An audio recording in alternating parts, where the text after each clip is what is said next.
Good morning, Peekskill. What's going on? This is Lee Caroline Brown. We're talking about different subjects that are going on here in Peekskill. Let's start off with the most evident one. Rob Scott has been charged with a felony for the signatures for the ballot, to get on the ballot for the county legislator. Now, he's been charged, so it's a fact that he did it, despite when I went up to the meeting and questioned him about it, he said that I was slandering him. Okay, well, you get no apology from me. My thing is, why is he still there? Why is he still on the housing board? Why is he still sitting on the city council? Even though he's been charged, I think that he should be at least suspended until they find out what's going to go on. Despite a plea deal, he did it. If you saw the signatures, they all look like the same signatures, written by the same pen. Now, he claims that someone sent somebody in there and had them write a whole lot of signatures down to set him up, which we know he's blaming the county legislator Colin Smith for that. I don't know how true that is. I always say if they do it with you, they'll do it to you. I think that Rob Scott should, in the interest of the city, step down. Step down. If you call it a mistake, call it whatever you want. But ain't no dead people came in and walked in your store and signed those signatures. And I don't know how you got that list. I also know that you have one that the person wasn't even home and their signature was there, written in the same handwriting. So I think that in the interest of good faith for the city and you, young man, step down. Take the plea deal, step down, and let us go on with our business. I'm going to send out a FOIL release for the signatures that got him on the ballot when they took Stephen Colas off, who was originally running for council. So all of a sudden, they dropped this Colas guy and picked up Rob Scott. So I'd like to see I'm going to FOIL to see the signatures that he got to get on the ballot after Steve Colas was dropped or whatever happened. So I'm going to ask to see Stephen Colas' signatures as well as Rob Scott's signatures. I think that in the interest of community, the city should be saying something about this. They're not saying anything.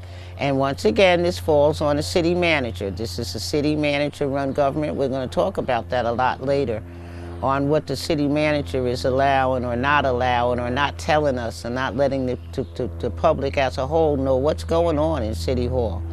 All right, we've got a lot of things going on, from the budget to Paycom to there's a very low morale in City Hall. I mean, I got a problem with a guy that's wearing loafers and no socks. That's our city manager and holding the purse. This is our controller. There's a lot of issues that are coming up now that we're going to talk about that as controller, he should have caught. So is he really the city manager that we want or need?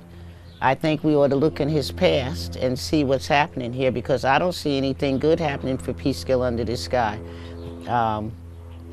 I think that the citizens need to start asking the tough questions. Whether you send emails, although we know they're not answering your emails, we'll talk about that later, but bombard them with the emails anyway. At least they'll be on record, or at least they're saying that they're reading them into record. I think that all the citizens should get a response, whether they come to the meeting or whether they email. I personally, my personal favorite is come to the meeting, get in their face, talk to them, ask them the tough questions. They're not going to answer them, or they're going to answer them, but you'll be able to tell by their looks what the answer really is. We have this new thing called the Community Hub. Now we have the Youth Bureau, we've got the Community Hub, and I'm not sure what the nutrition program is, but all of a sudden, Parks and Recs. All of a sudden, these are all under one hub. Now, I've never known an executive director to have a boss over them. Now, I'm talking about the Youth Bureau. Now, I'm not too keen on the Youth Bureau's not doing an awful lot. Our children are running around here amok, and I don't know how many times I got to say it. I don't believe that the city should be babysitting anyone's children, so don't put that out there. I don't want people to think that's what I want the city to do. I want the city to provide opportunities and chances for these children and various programs. So when they go home, their day is full, they'll rest, and they'll get up and they'll do it again tomorrow. But for them to run, especially on the weekends here in the city, you should see we have bands of children in different areas, whether it be Franklin Park area, the Bowman Towers Park area, Leeport Park, or DePue Park. These children are actually fighting against each other. We have little factions, little gangs, and you know, no big deal yet, but we don't want it to escalate to anything. So we need to get a program, or a hub as they're now calling it, to get these children together. Now, Parks and Rec just had a recent retirement, Kathy Montalvo, and there's a young man up there, Dante Harris, who was doing the programming at the Kiley Center, which we'll talk about that again later, who I think is absolutely qualified for the job on a civil service standard and just for the programs that he has in his head to offer. The mayor claims she wants to do something different with the department. Well, please explain to the constituents exactly what you're doing with Parks and Rec, the Youth Bureau, and the nutrition program, and how that all ties in together. So we'll come back and ask for those questions, and we'll look for some answers, hopefully. In the meantime, I need you citizens, you residents, all send out emails, ask all the questions, any question. Send them an email. If something's bothering you about what's going on with the city, send them an email. Demand that it be read into public record, publicly. I think they should be read into the public record. I mean, the clerk sits there, she can certainly read them. But we're going to leave that at that for now. And I think that Rob Scott should resign. We should all ask him to resign. I mean, listen, I don't take no pleasure in asking this young warrior to resign. However, he cheated and he lied. And if you cheat and you lie, you steal. And I think much like that election that he won when he ran against me. I want to talk about the city manager. This is a city manager-run government. Yes, we have the mayor and 6 council members, but it's a city manager-run government, which I thought meant he brought the ideas to them and they mulled over them, and this is how they come to whatever decisions they make in the city. However, let's talk about the quality of life, this quality of life initiative that he has us thinking he's doing all of these great things. Well, we've had 4 ODs. The city is filthy. Yeah, we got this clean routine running around cleaning up, and thank God for them, but they're cleaning up brooks and nothing that you can see from the eye on the street. We're talking about the streets. The streets are filthy.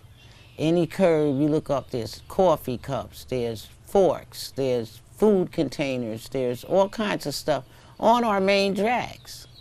On our main drags, pushed up against the curb. Now, who's responsible for that? Is that the city? Or do we have to wait for the clean routine to come out and do that as well? Because they're doing quite a bit. But aesthetically, the city is filthy. Okay, the woods are cleaned up now. The brook is cleaned up now, and that's all nice. Okay, but what about the city streets? The garbage bins that are overflowed with household garbage from various residents. That's a city manager thing. The city manager needs to make sure that their crews are out here keeping this city clean. And that's not what he's doing. That's not what he's doing. I'm disappointed in the whole city manager thing, because when the guy came here, he talked a real good game. He talked a real good game. He was meeting with people, listening to what the citizens had to say. A lot of people thought he was a keeper. I'm no fool. I thought so too. I just can't get with the no socks and the loafers. But anyway, he's the city manager. Everything falls on him. Him. If we wanted a strong mayor-run city, then we should have gotten rid of the city manager. But this is the city manager. All of this falls on him. I don't care how many pictures he takes, how many shovels, which I've never seen. I've never seen a city manager break ground for any business in this city. I've never seen it. But he broke the ground for Kathleen's Tea Room. I find that a little suspect, you know. I think that there's some other things he could be doing. We got the budget. We're $1 million behind in the budget. How is that possible? How are we in the hole for $1 million when the state of the city just told us we was in good shape? So should we have kept our eclipse glasses and looked at this a little more closer, because something just ain't right. Something don't seem right. And I think that we're going to have a whole lot more deficits before we find that we're not in the red, but out of the red. The city manager. Let's hold the city manager responsible for anything and everything that's going on. For now, that's what I'm going to close with.